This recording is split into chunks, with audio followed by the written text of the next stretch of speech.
What if the most powerful transformation in your life didn't come from outside advice, but from the way you speak to yourself every single day? Imagine this. For 21 days, you become your own greatest supporter, your own wisest guide, and your own quiet healer. Not through force, but through intentional words. This isn't about fake positivity or sugar-coated affirmations. It's about speaking truth, kindness, and clarity into your soul until your inner voice becomes your sanctuary. Most people spend a lifetime trying to feel seen, heard, and loved by the world, but forget to offer those things to themselves. This journey changes that. For 21 days, you will talk to yourself like someone who matters. Because you do. These aren't just sentences. They are seeds that rewire your nervous system, reprogram your beliefs, and restore your sense of worth. And the magic? It's subtle at first. You'll feel a soft shift, a little more peace in your breath, a little more strength in your step, a little more light in your eyes. Then one morning, you'll look in the mirror and realize something powerful has awakened. You're no longer waiting for the world to affirm you. You've already spoken it into existence. So take a deep breath, commit to 21 days, and watch what happens when your inner dialogue becomes your greatest act of self-devotion. Speak, believe, transform. The magic is already listening. Number 1, I am the master of my energy. I am the master of my energy. Not by chance, but by conscious choice. Every day I wake up, I decide what enters my mind, what stays in my heart, and what flows through my body. No one else has permission to dictate the quality of my inner world unless I give it to them. My energy is not a reaction to noise, chaos, or drama. It is a reflection of my awareness and discipline. I do not allow small minds, loud opinions, or temporary emotions to hijack my peace. When frustration arises, I meet it with breath. When fear creeps in, I greet it with stillness. When anger knocks, I choose not to open the door, but to observe and release. I do not absorb the energy of others. I choose what I align with. I conserve my power by not explaining myself to those who cannot hear me, and by not chasing what does not belong to me. I redirect my attention to what strengthens me: silence, movement, purpose, gratitude. Even in discomfort, I stay rooted. Even in storms, I remain centered. I remind myself that peace is not found in perfect conditions, but in the choice to be unshaken. My energy is sacred. It is not for everyone, not for everything, not for waste. I train my nervous system to respond rather than react, to ground rather than scatter, to rise rather than collapse. I protect my joy like a flame in the wind. And every time I return to my breath, I reclaim control. I am not my emotions. I am the presence behind them. I am not my thoughts. I am the awareness that witnesses them. I am not what happens to me. I am what I choose to become. I am the master of my energy. Number 2, I treat myself with the same kindness I offer others. I treat myself with the same kindness I offer others, because I now understand that I too am worthy of softness, of forgiveness, of gentle understanding. For too long I have given compassion to the world while starving my own soul of that same warmth. I have comforted others through their failures while punishing myself for my own. I have uplifted people with my words while tearing myself down in silence. But today, I choose to end that cycle. I recognize that kindness must begin at home, within the temple of my own mind, my own breath, my own heart. When I make a mistake, I will not condemn myself. I will learn, reflect, and move forward with grace. When I feel tired, I will not demand more. I will rest without guilt, without shame. I am no less human than those I love. I will speak to myself with the same patience I offer to a struggling friend. I will remind myself that growth is not linear, and healing is not always loud. I release the voice in my head that says I must earn my worth. I let go of perfectionism disguised as responsibility. I will smile at my reflection, not because I am flawless, but because I am trying, and that effort alone deserves love. Every time I choose kindness over criticism, I rewire my nervous system for peace. Every time I soften toward myself, I deepen my strength. I realize now that my inner dialogue becomes the architecture of my life. And if I want to build something lasting, something beautiful, I must make kindness the foundation. Because when I treat myself with love, I do not become selfish, I become whole. And from that wholeness, I can love others even better. So today and every day, I will treat myself kindly because I deserve it too. Number 3, every breath is a new beginning. Every breath is a new beginning, a quiet, invisible doorway back to now, back to life, back to who I truly am, beyond the noise and the narratives. No matter what happened yesterday or even one moment ago, this breath is a reminder that I am not trapped by my past, not bound by regrets, not defined by my mistakes. With each inhale, I am gifted a fresh chance to start again, not with grand gestures, but with presence. The breath doesn't judge where I've been. It only invites me to return. It says, you are still here, you are still capable, you still have time. In a world that moves so fast and demands so much, my breath anchors me. It brings me out of the mind and into the body, out of fear and into calm, out of overthinking and into being. When I feel overwhelmed, I return to the breath and remember that peace is not something I have to chase. It's something I already carry. Each inhale is permission to begin again with more awareness, more softness, more courage. Each exhale is a letting go, a release of tension, of judgment, of everything I no longer need to carry.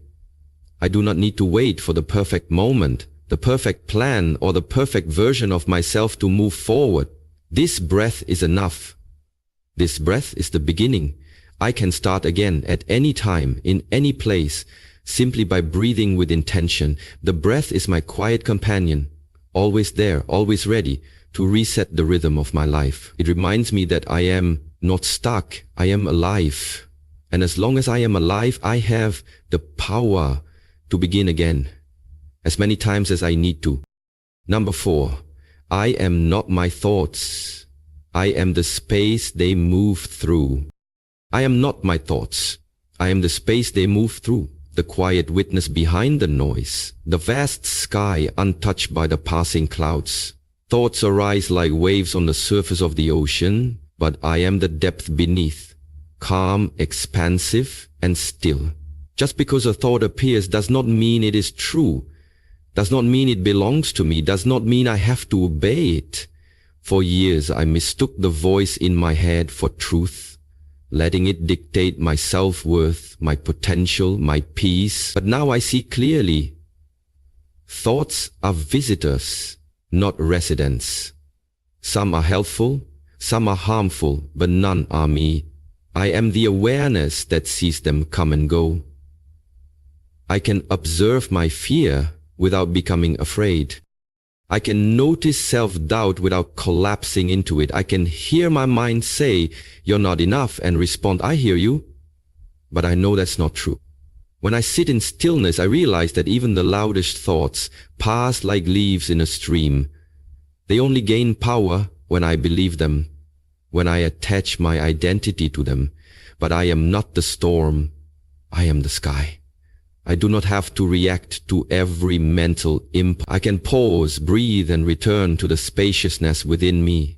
The more I create distance between who I am and what I think, the more freedom I feel.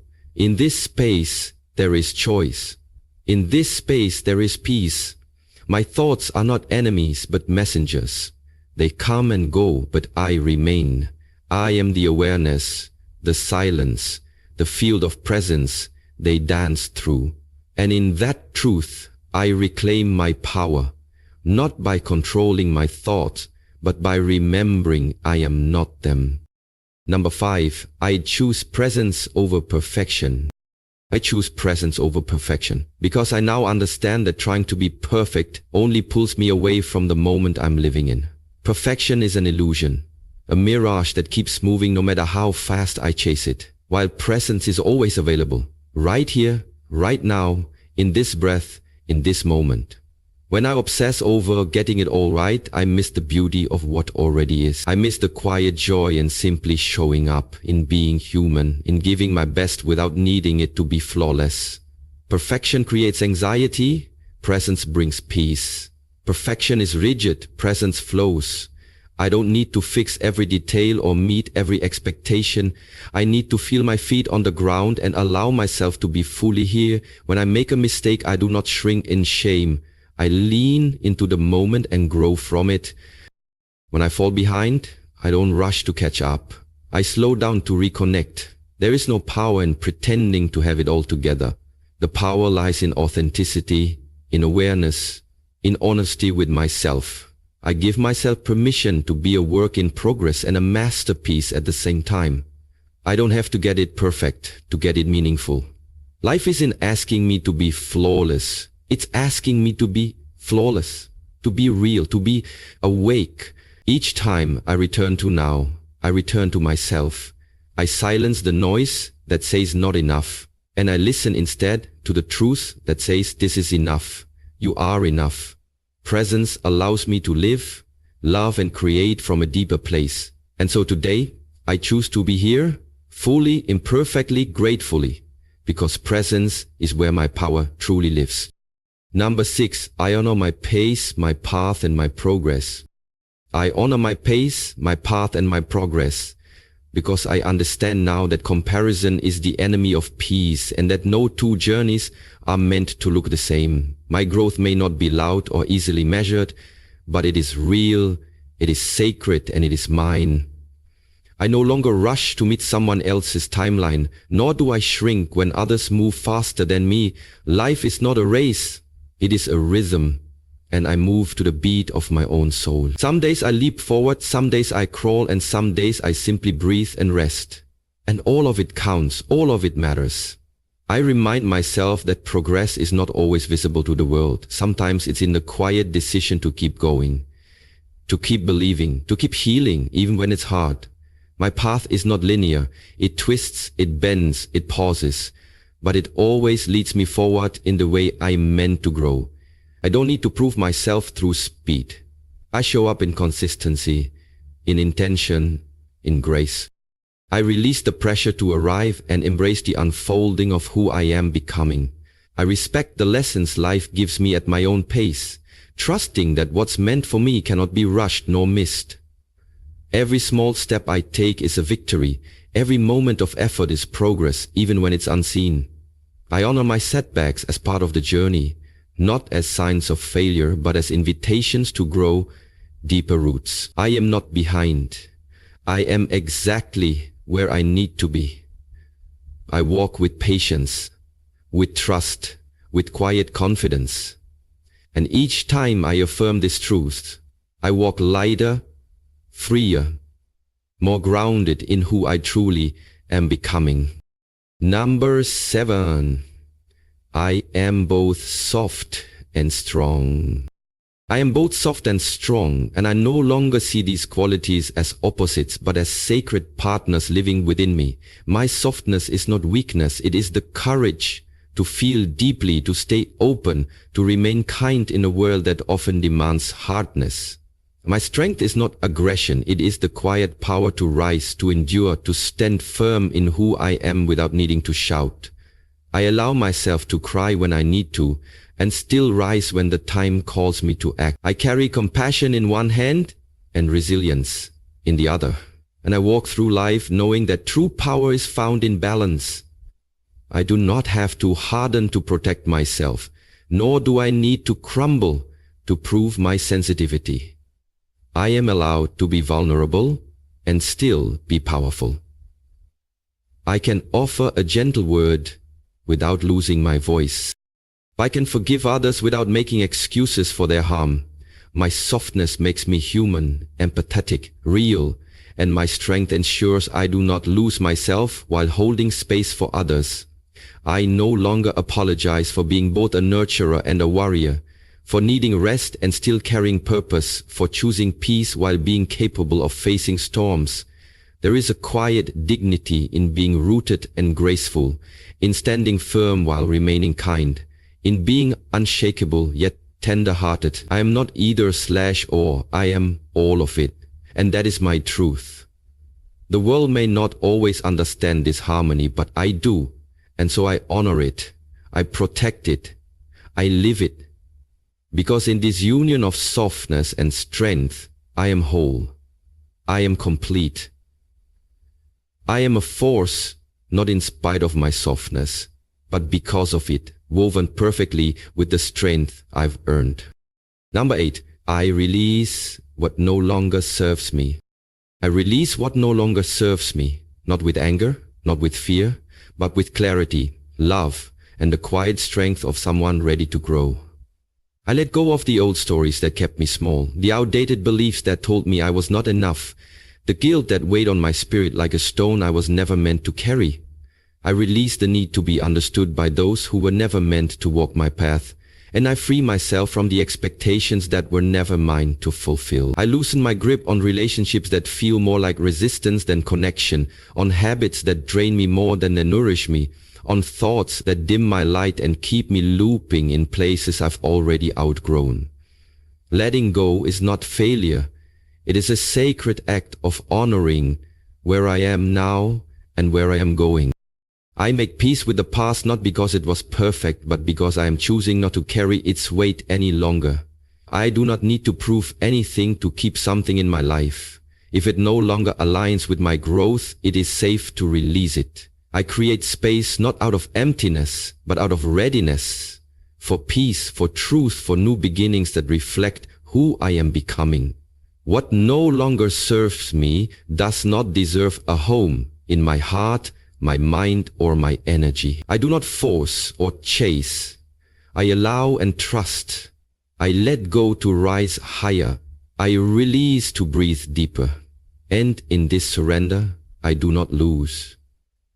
I return to myself more fully. I honor my evolution by making room for it, and in this moment, with full presence and power, I gently but firmly let go. Number 9, I am worthy of love, rest and joy without earning it.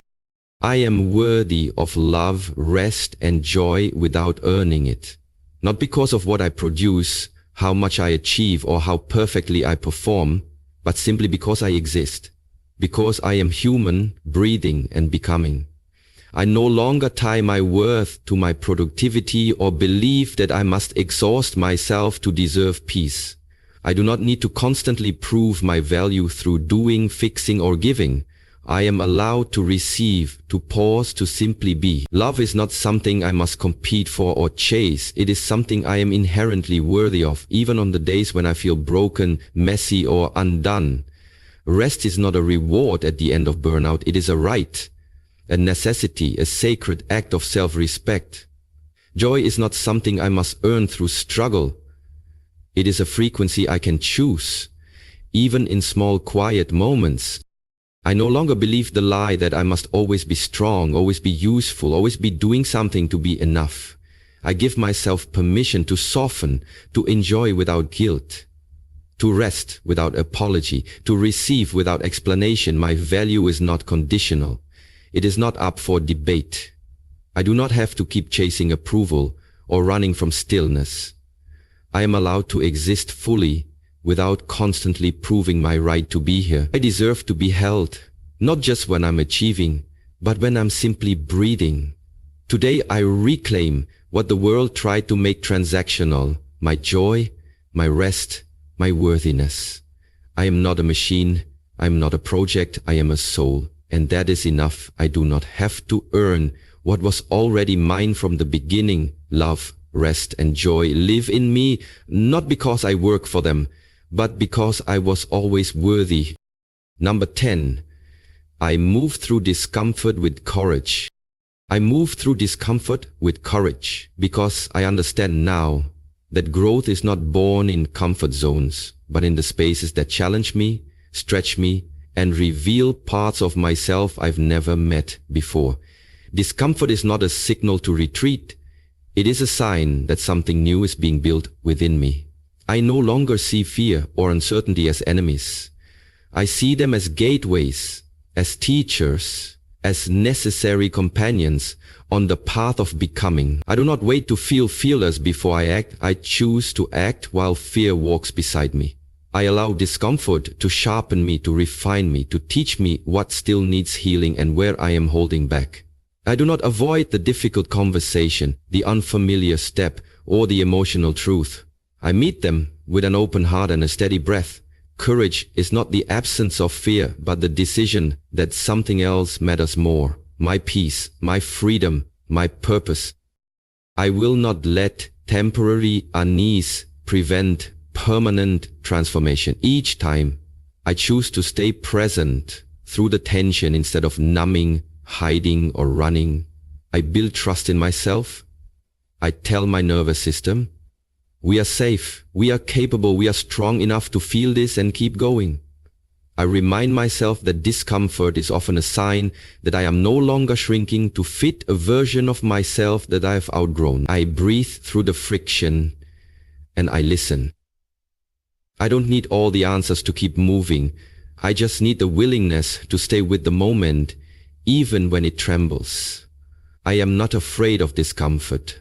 I move through it with courage, with grace, and with the quiet knowing that on the other side of resistance lives my becoming. Number 11, I am in alignment with my highest self. I am in alignment with my highest self, not just when life feels easy, but especially when I choose truth over comfort, purpose over distraction, and integrity over approval. My higher self is not a distant ideal. It is the part of me that already knows who I am and what I am here to become. I align with it when I speak with honesty, when I act with intention, when I listen to the quiet voice within that says, this is right, this is true, this is you. I no longer seek validation from the noise outside. I return to the wisdom inside, where clarity lives and where my soul whispers direction. I move through my days not chasing perfection, but choosing resonance, doing what feels alight, what feels whole, what feels like home in my chest. I let go of habits, relationships, and patterns that pull me away from my inner compass. I say yes to what nourishes me, no to what depletes me, and pause long enough to feel the difference. Being in alignment doesn't mean life is always smooth. It means I no longer betray myself to keep the peace or gain acceptance. I live in a way that matches my values, and even when it's uncomfortable, I honor the truth that alignment is the foundation of lasting peace. I let my words, actions, and energy reflect the version of me I'm stepping into, the one who trusts, who listens, who walks her talk. I follow the path that feels expansive, not because it's easy, but because it's mine. Each day I come back to center, back to presence, back to truth, and in that space of alignment I feel powerful, clear, and deeply connected. I am not becoming my highest self. I am remembering her, and I walk with her now. Number 12. I plant seeds of discipline, not motivation. I plant seeds of discipline, not motivation, because I understand now that motivation is fleeting. It rises and falls like the tide, unpredictable and unreliable when I need consistency the most. But discipline is different. Discipline is rooted in choice, in devotion, in the quiet commitment to show up regardless of how I feel. I no longer wait for a burst of energy or inspiration to act. I act because I said I would. I move not because I'm in the mood, but because my future self is counting on me. Motivation might spark the idea, but discipline is what builds the foundation. It is the muscle I train when no one is watching, the habit I repeat when the world feels heavy, the promise I keep to myself even on the days I'd rather give up. I understand that discipline is not harsh. It is love in action. It is the structure that supports my freedom, the boundary that protects my vision, the daily step that turns dreams into reality. I trust that every small effort adds up, even when I don't see the results right away. I water the seeds with patience. I tend to them with effort, and I allow time and repetition to bring the harvest. I do not chase quick results. I build steady roots. I choose long-term growth over short-term comfort. I am not ruled by mood swings or temporary setbacks. I am grounded in intention, in principle, in discipline. I create rituals that support my mind, body, and goals because I know that how I show up today is how I shape tomorrow. I honor my path by staying the course, and even when no one claps, even when it's hard, I keep planting because I trust the process more than the feeling. Number 13, I allow joy to find me in ordinary moments. I allow joy to find me in ordinary moments because I now understand that life is not only made of milestones, but of 1,000 small, quiet fragments that often go unnoticed. I do not wait for the perfect day, the big event, or the grand breakthrough to feel alive. I open myself to the beauty that already surrounds me. I find joy in the warmth of sunlight on my skin, in the rhythm of my breath, in a sip of tea, a kind smile, a song that moves my soul. I release the belief that joy must be earned, delayed, or saved for special occasions. I am worthy of joy now, in the middle of healing, in the middle of becoming, even when everything is not yet in place. The ordinary is not ordinary when I am fully present. I slow down enough to feel, to notice, to receive what each moment offers. I understand that joy often arrives quietly, not with fireworks, but with soft presence, a reminder that peace is available here and now. I stop chasing happiness somewhere out there and start recognizing it in the here, in the mundane, in the in-between. I allow myself to laugh without guilt, to smile for no reason, to enjoy something without needing it to be productive. I let joy flow through me like sunlight through an open window, warming even the cold corners of my day. This isn't ignorance of life's hardships. It is the wisdom to create balance, to hold light even when shadows exist. Every moment is a doorway to joy, if I'm willing to walk through with open eyes and a grateful heart. And so, I invite joy in, not by force, but by attention. I let it surprise me. I let it stay. I let it heal. Number 14, I am open to miracles, synchronicities, and unexpected blessings. I'm open to miracles, synchronicities, and unexpected blessings because I understand that life is not only logic and structure, it is also mystery, magic, and grace, unfolding in ways I cannot always predict or explain. I no longer limit my future based on what has happened in the past. I believe that something beautiful can happen at any moment, even when I least expect it. I trust that the universe is constantly orchestrating events in my favor, aligning people, moments, and opportunities that I may not see coming. I stay receptive, not desperate, grounded in faith, not fear. I don't need to know how or when. I simply need to stay open and in alignment with the energy of possibility. I welcome surprise breakthroughs, sudden clarity, divine timing, and answered prayers that arrive in forms I didn't anticipate. I let go of control, not because I'm giving up, but because I'm giving space for something greater than I imagined. I understand that some of the best things in life are not planned. They are felt. They are sensed. They are gifted.